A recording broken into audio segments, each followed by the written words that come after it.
Welcome to Kermode Uncut. I'm here at a big bookstore in London and I've just opened their new film and drama department. Very exciting. I got to cut a red ribbon, which I've never done before. And one of the things they asked me to do was to choose 10 film books that I really like, that they might have, on sale in that film department. And I was trying to get together a list of, film books that have kind of influenced me over the years. Here are just a few of them. This, many of you will have seen this is Philip French. I found it at the movies. This is a collection of Philip French's writing. For me, Philip French is still the greatest film writer in the English language. I mean, he writes so beautifully. You could just read any of this just for the prose. It's beautifully written. This, of course, this is an old favourite.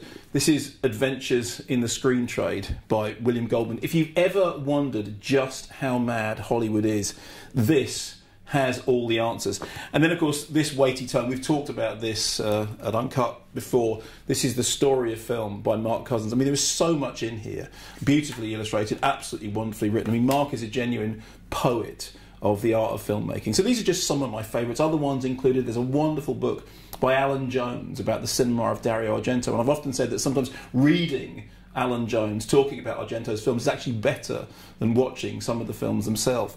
I was also very fond of a book which I think is now out of print called Final Cut by Stephen Back. It's one of those books that really leads you into the heart of a cinematic disaster and explains how it was that Michael Cimino's Heaven's Gate got to cause a studio effectively to collapse. It's a wonderful read. Many of you will have come across it.